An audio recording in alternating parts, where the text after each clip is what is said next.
Hello students, welcome in my YouTube channel. मैं प्रवेश कुमार आप सबके अपने चैनल इंग्लिश विद प्रवेश में मोस्ट वेलकम करता हूं और आशा करता हूं मेरे एफर्ट्स, मेरे कंटेंट्स आपकी लाइफ में नॉलेज इंप्रूवमेंट में काफ़ी यूजफुल और बेनिफिशियल प्रूव होंगे।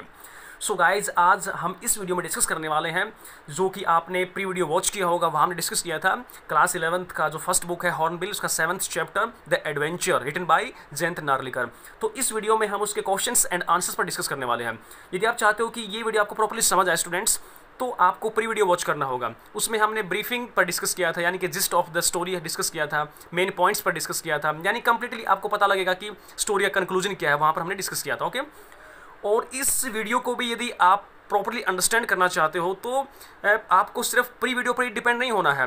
इस वीडियो को भी आपको starting to ending intensely watch plan constantly watch करना है। और एट लास्ट यदि आपको लगे कि आपको प्रॉपर्ली समझ आ गए स्टूडेंट्स, तो प्लीज़ इसको लाइक जरूर कीजिएगा, ज़्यादा से ज़्यादा इसको शेयर कीजिएगा, सब्सक्राइब करना बिल्कुल ना भूलिएगा स्टूडेंट्स। सब्सक्राइब के साइड में जो बेल आइकन है उसको प्रेस कर दीजिएगा ताकि हर रोज आने वाले नोटिफिकेशन आपको बिल्कुल सही टाइम पर मिल जाए। तो स्टूडेंट्स, टाइम को वेस्ट ना करते हो, please come to the point पर आते हो, डिस्कस करते हैं important questions and answers of the 7th chapter the adventure. और ये जो क्वेश्चंस मैंने यहाँ पर राइट किए स्टूडेंट्स, ये आपके एग्जाम में आने की प्रोबेबिलिटी ज़्यादा है, तो प्लीज़ आप इनको हल्के मत लीजिएगा। इनको बहुत ध्यान से समझना है, सीखना है। वोकैबुलरी इतनी डिफिकल्ट नहीं है, यदि कोई वर्ड डिफिकल्ट है तो मैं उसको यहाँ पूरी तरह से एक्सप्लेन करूँगा। ओके, तो फर्स्ट क्वेश्चन देखिएगा, you neither travel to the past nor the future. यानी कि इसमें कहा गया कि ना तो आपने पास्ट की यात्रा की है, ट्रेवल की है, ना ही फ्यूचर की यात्रा की है। You were in the present, तुम वर्तमान में थे। एक्सपीरियंसिंग ए डिफरेंट वर्ल्ड, यानी कि वर्तमान में रहते हुए भी एक अलग संसार का अनुभव कर रहे थे। एक्सप्लेन ब्रीफली, इसको संक्षिप्त रूप से इसकी व्याख्या कीजिए। यानी कहने का मतलब क्या है कि प्रोफेसर गायटोंडे वर्तमान में थे, लेकिन वर्तमान में रहते हुए उसने एक अलग डिफरेंट वर्ल्ड का उन्होंने एक्सपीरियंस किया। डिफरेंट वर्ल्ड का मतलब क्या है? एक अलग इरा का, अलग टाइम का, यानी कि पास्ट का एक्सपीरियंस किया, प्रेजेंट का किया, फ्यूचर का किया। ये जो टाइम के पार्ट्स स्टूडेंट्स 3, इन्हीं को हम डिफरेंट वर्ड्स बोलते हैं। ओके, तो देखिएगा answer. Professor Gaitonde had been hit by a truck. Professor Gaitonde जो थे यानी गंगाधर पंत, वो ट्रक से टकरा गए थे। ही बिकेम अनकॉन्शियस, वह बेहोश हो गया था। But his mind kept working, किंतु उसका जो दिमाग था स्टूडेंट्स वो काम करता रहा। माइंड के लेवल पर वो यानी कि बेहोश नहीं था, उसके माइंड में चेतना थी, दिमाग काम कर रहा था। फिजिकली वो हिल डुल नहीं सकता था, राइट, बेहोश हो गया था, लेकिन दिमाग उसका काम कर रहा था। वैसे बेहोशी को, अनकॉन्शियसनेस को माना जाता है माइंड के लेवल पर स्टूडेंट्स, लेकिन ऐसा नहीं होता। कई बार ऐसा होता है कि इंसान शॉक्ड हो जाता है, एक प्रकार से सदमे में चला जाता है, शरीर काम करना बंद कर देता है, लेकिन ब्रेन के लेवल पर, माइंड के लेवल पर वो कुछ ना कुछ सोच रहा होता है, माइंड में हलचल हो रही होती है। ओके, तो वही सिचुएशन प्रोफेसर गायटोंडे के साथ थे। But his mind kept working, तो उसका दिमाग काम कर रहा था। ही वॉज ए हिस्टोरियन, वह एक इतिहासकार था, जैसे कि आप जानते हो। बिफोर हिज एक्सीडेंट, अपने एक्सीडेंट से पहले, ही हैड बीन थिंकिंग, वह सोच रहा था about the battle of Panipat. यानी कि जैसे मैंने डिस्कस किया था, यानी कि main points of the story में, कि जब उसका एक्सीडेंट होता है, ट्रक से वो टकराता है, उससे पहले वो पानीपत के बैटल के बारे में ही सोच रहा था। ही वॉज वंडरिंग, वो काफ़ी हैरान हो रहा था। वॉट कोर्स हिस्ट्री, कोर्स का मतलब स्टूडेंट्स मैंने वहाँ भी शायद बताया आपको, कोर्स कार्यप्रणाली को भी बोल सकते हैं, जलमार्ग को बोल सकते हैं, और श्रृंखला को आप बोल सकते हो, जिसको आप चेन या सीरीज कहते हैं इंग्लिश में। History would have taken if the result of the battle had gone the other way. यानी कि वो टकराने से पहले ट्रक से वो क्या सोच रहा था, माइंड में क्या चल रहा था, कि यदि पानीपत की जो बैटल थी, जो लड़ाई थी, उसका परिणाम यदि कुछ और होता तो इतिहास क्या मोड़ लेता। कहने का मतलब क्या है कि मराठे यदि जीत गए होते, अब्दाली हार गया होता, तो हिस्ट्री क्या नया मोड़ लेती। ओके, जबकि एक्चुअल में क्या था, मराठे हारे थे और अहमद शाह अब्दाली जीता था। लेकिन प्रोफेसर गायटोंडे टकराने से पहले क्या सोच रहे हैं? ऑपोजिट सोच रहे हैं कि नहीं, मराठे जो है वो जीत गए थे, अहमद शाह अब्दाली हार गया था। और एक्सीडेंट होने के बाद उसके दिमाग में वही फैक्ट चल रहा है, और उस फैक्ट को वो रियल फॉर्म दे देता है, स्टूडेंट्स वास्तविक मान लेता है। दो हालांकि ही becomes unconscious after the accident, हालांकि वह एक्सीडेंट के बाद है जो बेहोश हो जाता है। हिज माइंड रिमेन्स एक्टिव, लेकिन उसका दिमाग फिर भी एक्टिव है, यानी कार्य करता है। ही remains very much in the present but his mind experiences a different world. He remains very much in the present, यानी कि उसका जो फिजिकली स्ट्रक्चर है वो तो वर्तमान में ही है, शारीरिक रूप से वो वर्तमान में है, but his mind experiences a different world, किंतु दिमाग के लेवल पर, माइंड के लेवल पर वो एक अलग संसार का अनुभव करता है। ओके, यानी कहने का मतलब क्या है कि टकराने से पहले जो भी इसके माइंड में हिस्टोरिकल फैक्ट चल रहा था, उस फैक्ट को लेकर वो, उसका दिमाग काम करता रहता है। शरीर के तौर पर वो वर्तमान में ही है, लेकिन माइंड के तौर पर, माइंड के लेवल पर वो एक अलग संसार के बारे में सोच रहा है, यानी कि उस फैक्ट के बारे में कन्फ्यूजन चल रही है। ओके, देखिएगा सेकंड क्वेश्चन बहुत इंपॉर्टेंट है। You have passed through a fantastic experience, आप गुजर चुके हो एक अद्भुत अनुभव से। ये बात कौन कहता है? राजेंद्र देशपांडे जो कि एक साइंटिस्ट है, वो प्रोफेसर गायटोंडे यानी गंगाधर पंत को वो कहता है। जब गंगाधर पंत अपना एक्सपीरियंस शेयर करता है राजेंद्र देशपांडे के सामने, तो राजेंद्र देशपांडे कहता है कि तुम जो हो एक बहुत ही अद्भुत अनुभव से गुजर चुके हो, और मोर करेक्टली, और इससे भी अधिक, ए कैटास्ट्रॉफिक एक्सपीरियंस, एक आपत्तिजनक एक्सपीरियंस से, एक विनाशकारी एक्सपीरियंस से। एक्सप्लेन ब्रीफली, इसकी जो संक्षिप्त व्याख्या कीजिएगा। देखते हैं, पढ़ते हैं, आंसर देखिएगा। Professor Gaitonde was a historian, professor Gaitonde एक इतिहासकार था। He was to deliver a lecture on the topic, उसे एक विषय पर अपना जो भाषण था, अपना स्पीच जो था, संबोधन जो था, वो डिलीवर करना था। देखिए, वॉज टू का मतलब होता है एक प्रकार से आप ये मान सकते हो कि इंग्लिश ग्रामर में टू टाइप्स का होता है फोर्स, एक आउटर फोर्स, एक इंटरनल फोर्स होता है, राइट, जिसको आप आउटर और इनर फोर्स बोल सकते हो, एक्सटर्नल और इंटरनल फोर्स बोल सकते हो। यानी कि अगर is to, am to, are to की बात करूँ तो ये एक इनर फोर्स होता है, इंटरनल फोर्स होता है। प्रेजेंट की बात करें और पास्ट में बात करें फोर्स की, तो वॉज टू, वर टू, ये भी एक इंटरनल फोर्स होता है। और यदि प्रेजेंट में दोबारा वापस आते हैं तो हैज़ टू, हैव टू एक आउटर फोर्स होता है, एक्सटर्नल फोर्स होता है। पास्ट की बात करूँ तो हैड टू जो होता है वो एक एक्सटर्नल फोर्स होता है, आउटर फोर्स होता है। What course history would have taken if the result of the battle of Panipat had gone the other way? इस लाइन को ब्रीफिंग से लेकर हर क्वेश्चन में रिपीट किया गया था, बहुत ही इंपॉर्टेंट है, यानी कि एक बेस्ड है इस पर स्टोरी। ओके, कि क्या लेक्चर उसको देना था स्टूडेंट्स, कि यदि पानीपत के युद्ध में परिणाम कुछ और होता तो इतिहास क्या मोड़ ले लेता। Okay, When he was hit by the truck, यानी कि जब वो ट्रक से टकरा गया था तो उसके माइंड में क्या चल रहा था? He was thinking about this very topic, तो वो इसी टॉपिक के बारे में सोच रहा था। He was thinking what would have happened, वह सोच रहा था कि क्या होता if the Maratha had not lost the war, यदि मराठा युद्ध में नहीं हारे होते तो क्या होता।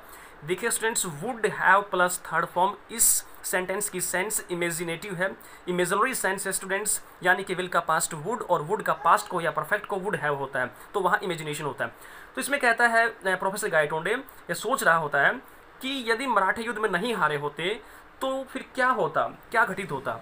वाइल लाइंग अनकॉन्शियस, देखिएगा स्टूडेंट्स, लाइंग का मीनिंग झूठ बोलना भी होता है और इसका मतलब लेटा हुआ भी होता है। तो वाइल लाइंग अनकॉन्शियस, जब प्रोफेसर गायटोंडे टकराने के बाद ट्रक से जमीन पर बेहोश पड़ा था, his mind took it as a real historical fact, तो उसके दिमाग ने इस ऐतिहासिक तथ्य को वास्तविक मान लिया था। यानी कि टकराने से पहले जो उसके माइंड में चल रहा है, यदि मराठा युद्ध में नहीं हारे होते तो क्या घटित होता, और टकराने के बाद इसी फैक्ट को उसके माइंड ने एक रियल हिस्टोरिकल फैक्ट बना दिया। And started retracing India's history, और उसने शुरू कर दिया भारत के इतिहास को। रिट्रेस का मतलब क्या होता है? छानबीन करना, खोज करना या फिर पुनर्रचना करना। तो उसने अपने माइंड में भारत के इतिहास की दोबारा से रचना करनी शुरू कर दी, यानी कि पुनर्रचना स्टार्ट कर दी। He felt proud of an India, देखिएगा स्टूडेंट्स यहाँ इंडिया है, इसको मैं यहाँ से एन को हटा देता हूँ। अब आपको काफ़ी सरप्राइज लग रहा है कि भारत से पहले, कंट्री से पहले आर्टिकल क्यों यूज़ किया। ये तो गलत है, बिल्कुल गलत नहीं है, मैं बताता हूँ, आपको समझाता हूँ इसको। ही फेल्ट प्राउड, उसको काफ़ी गर्व महसूस हुआ, ऑफ एन इंडिया, एक ऐसे भारत पर, दैट ही हैड एक्सपीरियंस, जिसका वह अनुभव कर चुका था। यानी कि प्रोफेसर गायटोंडे के माइंड में जो कन्फ्यूजन चल रही है, जो वो एक हिस्टोरिकल फैक्ट को रियल फैक्ट बना रहा है, तो उसको काफ़ी यानी कि एक प्राउड फील होता है। किस पर प्राउड फील होता है? एक ऐसे भारत पर जिस भारत का वो अनुभव कर चुका था। यानी कि माइंड के लेवल पर ट्रक से टकराने के बाद उसके माइंड में जो एक्सपीरियंस चल रहा था, उस एक्सपीरियंस को महसूस कर उसको काफ़ी गर्व महसूस होता है। तो ये एन इंडिया का मतलब क्या स्टूडेंट्स? एक ऐसा भारत, यानी कि भारत दो नहीं है, तो भारत को यदि हम स्पेसिफिक वेज में यूज़ करते हैं, एक ऐसा भारत की सेंस में यूज़ करते हैं, तो वहाँ एन आर्टिकल यूज किया जा सकता है, राइट, ये गलत नहीं होता है। तो उसको काफ़ी गर्व महसूस हुआ एक ऐसे भारत पर जिस भारत का वो अनुभव कर चुका था। एन इंडिया, यहाँ भी आप एन काट, इसको काट दीजिएगा इनको यहाँ से। एन इंडिया, एक ऐसा Bharat, that had always been self reliant, एक ऐसा भारत स्टूडेंट्स जो हमेशा से सेल्फ रिलायंट यानी कि आत्मनिर्भर रहा, एंड सेल्फ रिस्पेक्टिंग और आत्मसम्मान से भरपूर था। यानी कहने का मतलब क्या है कि प्रोफेसर गायटोंडे के माइंड में जो एक्सपीरियंस चल रहा था, उस एक्सपीरियंस को महसूस कर उसको काफ़ी गर्व महसूस हुआ। Of an India that he had experienced, उस भारत पर गर्व महसूस हुआ जिस भारत का वो अनुभव कर चुका था, और एक ऐसा भारत जो हमेशा से ही आत्मनिर्भर रहा है और आत्मसम्मान से भरपूर रहा है। That had never been under the British rule, जिसने कभी अंग्रेजों की अधीनता स्वीकार नहीं की है, जो कभी अंग्रेजों गुलाम नहीं रहा। तो स्टूडेंट्स ये पॉइंट नोटिस करने का है, जबकि भारत पर 150 ईयर्स से भी ज़्यादा समय तक अंग्रेजों का रूल्ड रहा है। लेकिन प्रोफेसर गायटोंडे के अनुसार यानी गंगाधर पंत के अनुसार भारत पर अंग्रेजों का कोई शासन नहीं था। यानी कि उसके माइंड में भारत की एक दूसरी इमेज आ रही है, एक भारत का एक डिफरेंट, यानी कि वो उसके बारे में एक्सपीरियंस कर रहा है कि एक ऐसा भारत वो सोच रहा है। यहाँ आर्टिकल लगाने का मतलब यही है कि एक ऐसा भारत जिस भारत पर अंग्रेजों ने कभी शासन नहीं किया, जो भारत हमेशा आत्मसम्मान से भरपूर रहा, एक ऐसे भारत पर उसको गर्व महसूस हो रहा है। Okay, it was indeed, indeed देखिएगा स्टूडेंट्स यहाँ पर एडवर्ब का काम कर रहा है वास्तव में। इट वॉज इंडिड, यह वास्तव में था ए फैंटेस्टिक, एक प्रकार से काफी अद्भुत एंड कैटास्ट्रोफिक एक्सपीरियंस, और आपत्तिजनक कह सकते हो, विनाशकारी अनुभव। फैंटेस्टिक जो है स्टूडेंट्स, ये यहाँ पर देखिए आर्टिकल यूज किया गया है। आर्टिकल के बाद हमेशा नाउन आता है, तो ये नाउन हुआ। एंड कैटास्ट्रोफिक एक्सपीरियंस, एक्सपीरियंस एक नाउन है, नाउन से पहले एडजेक्टिव होता है। तो फैंटेस्टिक जो है वो एक नाउन का काम कर रहा है, और कैटास्ट्रोफिक जो है ये काम कर रहा है एडजेक्टिव का। एंड एक ऐसा कंजंक्शन स्टूडेंट जो हमेशा सिमिलर क्लास ऑफ ग्रामर को ही जोड़ता है, लेकिन यहाँ पर नाउन और एडजेक्टिव को इसने जोड़ा है। ओके, तो ये था स्टूडेंट्स आपका सेकंड क्वेश्चन। आशा करता हूँ आपको समझ आ रहा होगा। फिर भी कोई डाउट है तो स्टूडेंट्स आप कमेंट बॉक्स में शेयर कर सकते हो। देखिएगा third question, Gangadhar Pant could not help comparing the country he new with what he was witnessing around him. Witnessing का मतलब होता है साक्षी, ऑलराइट।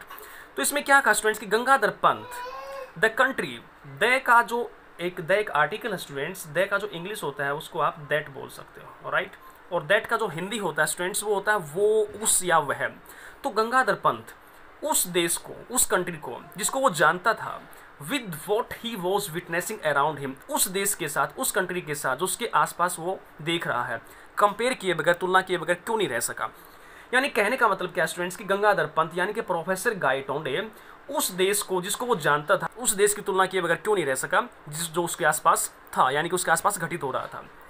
तो ये एक काफ़ी लॉजिकल ये स्टेटमेंट दिया है। इसका मतलब आप ये समझ सकते हो कि प्रोफेसर गायटोंडे के माइंड में इंडिया की टू डिफरेंट इमेज बन रही थी। एक ऐसा इंडिया जो कभी अंग्रेजों का गुलाम नहीं रहा, एक ऐसा इंडिया जो जिसका हिस्ट्री में जो पानीपत का बैटल हुआ था उसमें मराठों की जीत हुई, एक तो वो इंडिया, और दूसरा इंडिया उसके माइंड में ये आ रहा है कि जो पानीपत के बैटल में मराठे हार गए थे, और मराठे हारने के बाद फिर 150 ईयर्स से ज़्यादा समय तक अंग्रेजों ने भारत पर शासन किया। ओके, तो इस प्रकार की दो इमेज आ रही हैं। पहली इमेज में मराठे जीत जाते हैं और 20वीं सेंचुरी तक मराठों का शासन रहता है, और मराठों को फिर रिप्लेस किया जाता है प्रजातांत्रिक संस्थाओं के द्वारा, चुने हुए व्यक्तियों के द्वारा। ओके, लेकिन दूसरी इमेज जो भारतीय उसके माइंड में आ रही है, जिसके साथ वो कंपेयर कर रहा है, वो ये है कि मराठे युद्ध में हार गए और अहमद शाह अब्दाली जीत गया, और उसके बाद 150 ईयर्स से भी ज़्यादा समय तक अंग्रेजों ने भारत पर शासन किया।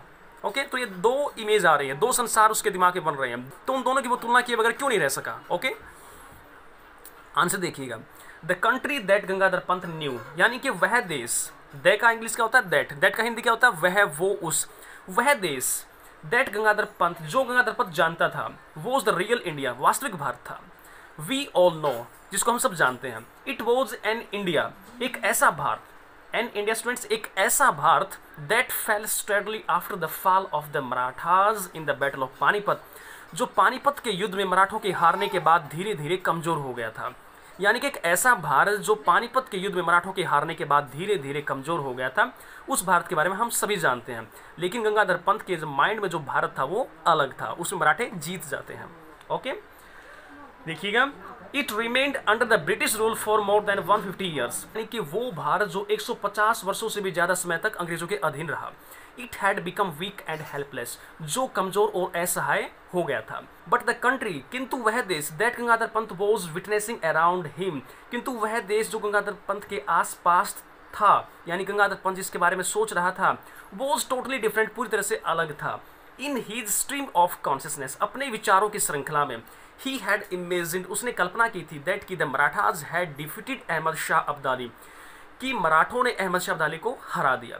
यानी कि जो देश उसके अराउंड था, जो देश उसके अराउंड विटनेसिंग के रूप में था, यानी कि जिस देश को अपने माइंड में उसकी इमेज बना रहा था, वो एक ऐसा देश था जो कभी अंग्रेजों का गुलाम नहीं रहा, और जिस देश में मराठों ने अहमद शाह अब्दाली को हरा दिया था। And become very powerful after the battle, और मराठे जो थे पानीपत के युद्ध में जीत प्राप्त करने के बाद काफ़ी शक्तिशाली बन गए थे। They remained in power till the end of the 20th century, और 20वीं शताब्दी के अंत तक वे इसी शक्तिशाली रूप में रहे। दे वर ग्रेजुअली रिप्लेस्ड बाय डेमोक्रेटिकली, देखिए स्टूडेंट, जहाँ पर CALLY का कॉम्बिनेशन होता है वहाँ ए साइलेंट होता है, इसको डेमोक्रेटिकली नहीं बोलेंगे, डेमोक्रेटिकली बोलेंगे, राइट। तो दे वर ग्रेजुअली रिप्लेस्ड, उनको धीरे धीरे रिप्लेस कर दिया गया था बाय डेमोक्रेटिकली इलेक्टेड बॉडीज, यानी कि प्रजातांत्रिक संस्थाओं के द्वारा चुने हुए व्यक्तियों ने धीरे धीरे मराठों को रिप्लेस कर दिया था। ओके, तो आशा करता हूं आपको समझ आ गया होगा कि गंगाधर पंत के माइंड में दो अलग अलग देश कौन से स्टूडेंट्स। एक ऐसा देश है जिस देश पर अंग्रेजों ने कभी शासन नहीं किया, यानी कि जिस देश में जो पानीपत का बैटल हुआ था उसमें मराठे जीत गए थे, राइट, और मराठों को रिप्लेस किया था डेमोक्रेटिकली इलेक्टेड बॉडीज ने। और एक ऐसा देश है जिस देश में पानीपत का जो बैटल हुआ उसमें मराठे हार गए थे और 150 ईयर्स से भी ज़्यादा समय तक अंग्रेजों ने भारत पर शासन किया था। तो इन दोनों कंट्रीज़ को वो कंपेयर किए बगैर नहीं रह सकता। एक जो कंट्री वो सोच रहा है वो काल्पनिक है, उसके माइंड में एक्सीडेंट के बाद वो सोच रहा था, एक्सपीरियंस कर रहा था उस चीज़ का। ओके, देखिएगा फोर्थ क्वेश्चन बहुत इंपॉर्टेंट है। ब्रीफली एक्सप्लेन, यानी कि संक्षिप्त रूप से व्याख्या कीजिए the lack of determinism in quantum theory. Quantum theory में निश्चितता की कमी है, दृढ़ता की कमी है, इस कॉन्सेप्ट को आप ब्रीफली एक्सप्लेन कीजिएगा, राइट। ये साइंस फैक्ट बेस्ड है स्टूडेंट्स, आपको पता है कि क्वांटम थ्योरी क्या होती है। ओके, तो इसको बताने की मुझे ज़रूरत है नहीं, जितना इसमें बताया गया है उसी पर हम डिस्कस करेंगे। आंसर देखिएगा, अकॉर्डिंग टू दिस थ्योरी, इस सिद्धांत के अनुसार a man while living in the present, यानी कि इस थ्योरी के अनुसार कोई भी व्यक्ति, देखिएगा मैन से पहले आर्टिकल लगाने का मतलब क्या है, कोई भी व्यक्ति while living in the present, जो वर्तमान में जी रहा है, can experience A number of different world's, वो अलग अलग संसारों का अनुभव कर सकता है। यानी कि वर्तमान में रहते हुए भी एक व्यक्ति अलग अलग संसारों का अनुभव कर सकता है, but only one at a time, किंतु एक समय पर एक ही संसार का अनुभव किया जा सकता है। राजेंद्र एक्सप्लेन्स, राजेंद्र देशपांडे जो है व्याख्या करता है दिस इसकी by giving the example of an electron, यानी कि राजेंद्र देशपांडे एक इलेक्ट्रॉन का उदाहरण देकर इस थ्योरी को, इस कॉन्सेप्ट को एक्सप्लेन करता है, इसके बारे में बताता है। If an electron is fired from a source, यदि किसी स्रोत से किसी इलेक्ट्रॉन को छोड़ा जाता है, दागा जाता है, it can be in many different states, वह अलग अलग दशाओं में, अलग अलग अवस्थाओं में हो सकता है। We can not determine its exact state by any scientific law, और वो कहता है कि हम किसी भी वैज्ञानिक नियम के द्वारा उसकी वास्तविक दशा को, वास्तविक अवस्था को निश्चित नहीं कर सकते। कहने का मतलब क्या है कि जब किसी एक स्रोत से हम इलेक्ट्रॉन को छोड़ते हैं तो वो इलेक्ट्रॉन अलग अलग दशाओं में, अलग अलग अवस्थाओं में हो सकता है, और हम उसकी साइंटिफिक लॉ से, यानी कि वैज्ञानिक सिद्धांत से, वैज्ञानिक नियम से उसकी वास्तविक स्थिति को, वास्तविक अवस्था को हम निश्चित नहीं कर सकते कि वो कौन सी दिशा में गया होगा। But at one given time, किंतु एक समय पर, it can be only in one state, वह केवल एक ही दशा में हो सकता है, एक ही अवस्था में हो सकता है। यानी कहने का मतलब यह है कि यदि हम इलेक्ट्रॉन को एक जगह से छोड़ते हैं तो हम ये निश्चित नहीं कर पाते हैं कि वो किस निश्चित अवस्था में होगा, किस निश्चित दशा में होगा, राइट, ये हम पता नहीं लगा पाते हैं। हाँ, लेकिन ये होता है कि एक समय पर वो एक ही अवस्था में हो सकता है, where it has been observe, जहाँ उसको देखा जा चुका है। Similarly the human mind can be in any number of different worlds, उसी प्रकार से सिमिलरली मनुष्य का जो मस्तिष्क है, जो ब्रेन है, कैन भी हो सकता है इन any number of different world's, यानी कि अलग अलग संसारों में वो भी हो सकता है, but only one at a time, किंतु एक समय पर वो एक ही संसार में हो सकता है। यानी कहने का मतलब क्या है स्टूडेंट्स, कि प्रोफेसर गायटोंडे का जो माइंड के लेवल पर, ब्रेन के लेवल पर जो अलग अलग एक्सपीरियंस था इंडिया की हिस्ट्री को लेकर, तो वो अलग अलग अपने व्यूज़ दे रहा है। तो राजेंद्र देशपांडे जो है उसके व्यूज़ की एक साइंटिफिक एक्सप्लेनेशन करता है। वो कहता है कि देखिए, जैसे कि साइंस के अंदर हम इलेक्ट्रॉन को पढ़ते हैं, अगर इलेक्ट्रॉन को एक सोर्स से हम छोड़ते हैं तो हम ये निश्चित नहीं कर सकते कि वो कौन सी एक निश्चित दिशा में गया है, कौन सी एक निश्चित अवस्था में है, राइट, वो अलग अलग डिफरेंट अवस्था में हो सकता है। तो ये निश्चित कर पाना मुश्किल होता है कि उसकी कोई वास्तविक जो अवस्था है वो क्या है, राइट। इतना पता लगाया जा सकता है कि एक समय पर वो एक ही अवस्था में हो सकता है, ओके, जिसको जहाँ पर देखा जा चुका है। उसी प्रकार से मनुष्य के माइंड के लेवल पर होता है, यानी कि वो प्रेजेंट में रहते हुए पास्ट, प्रेजेंट और फ्यूचर का एक्सपीरियंस कर सकता है, लेकिन एक समय पर वो एक ही संसार का एक्सपीरियंस कर सकता है। वर्ल्ड मीन क्या students, present, past and future, okay, इसको वर्ल्ड्स बोलता है इसमें ये राइटर। तो वो कहता है कि मनुष्य भी एक समय पर एक ही संसार का, एक ही टाइम का एक्सपीरियंस कर सकता है। या तो वो पास्ट के बारे में सोच सकता है, या वो प्रेजेंट के बारे में सोच सकता है, या वो फ्यूचर के बारे में सोच सकता है। ऐसा नहीं हो सकता कि एक ही टाइम पर हम सभी संसारों के बारे में सोच सकें, ऐसा पॉसिबल नहीं है। तो इस माइंड के लेवल पर जो इंसान सोचता है एक समय पर एक ही संसार के बारे में, इसको कंपेयर किया है इलेक्ट्रॉन के साथ, राइट। जैसे इलेक्ट्रॉन काम करता है उसी प्रकार से मनुष्य का माइंड भी एक समय पर एक ही काम करता है, राइट। तो देखिएगा लास्ट क्वेश्चन बहुत इंपॉर्टेंट है। Question 5, explain briefly you need some interaction to cause a transition, यानी कि संक्षिप्त रूप से व्याख्या कीजिएगा। यू नीड, आपको जरूरत है, सम इंटरेक्शन, इंटरेक्शन का मतलब क्या होता है, पारस्परिक विचार विमर्श के लिए, टू कॉज ए ट्रांजिशन, यानी कि परिवर्तन के लिए आपको कुछ पारस्परिक विचार विमर्श करने की आवश्यकता है। इस कॉन्सेप्ट पर हम डिस्कस करते हैं, इस आंसर में देखते हैं कि क्या कहा गया है। According to the catastrophe theory, यानी कि कैटास्ट्रॉफी थ्योरी के अनुसार स्मॉल चेंजेस इन सर्कमस्टेंसेस, यानी कि परिस्थितियों में छोटे छोटे बदलाव lead to sudden shifts in behaviour, हमारे व्यवहार में अचानक बहुत बड़ा परिवर्तन ले आते हैं। At the time of the accident, accident के समय पर professor Gaitonde was thinking, professor Gaitonde सोच रहा था about the battle of Panipat, Panipat के युद्ध के बारे में।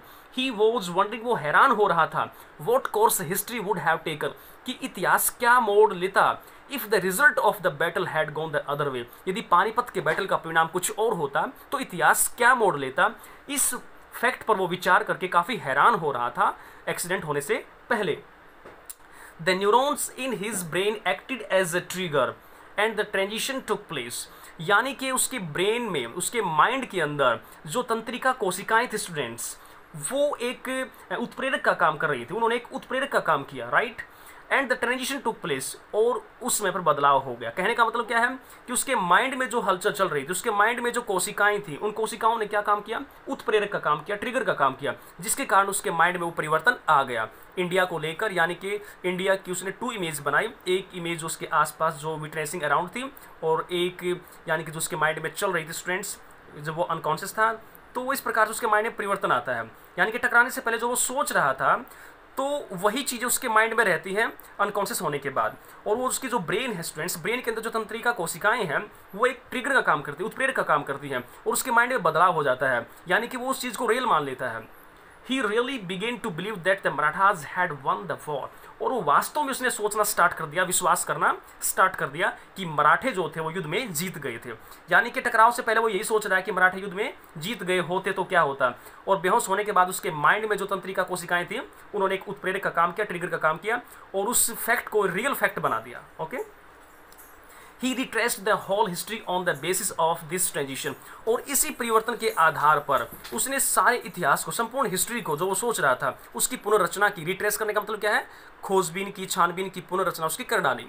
And the transition took place, और एक परिवर्तन हो गया as a result of the interaction of the neurons in his brain, उसके मस्तिष्क में, उसकी ब्रेन में तंत्रिका कोशिकाओं की परस्पर जो क्रिया हुई है, उसके परिणाम स्वरूप उसके माइंड में परिवर्तन हो गया कि मराठा युद्ध में जीत गए थे, ऐसा वो सोचने लगा। They acted as a trigger, उन्होंने काम किया, न्यूरॉन्स ने काम किया, यानी कि तंत्रिका कोशिकाओं ने काम किया, एक ट्रिगर के रूप में काम किया, उत्प्रेरक के रूप में काम किया। And the mind started working on a different track, और उसके दिमाग ने एक अलग ही रास्ते पर काम करना शुरू कर दिया।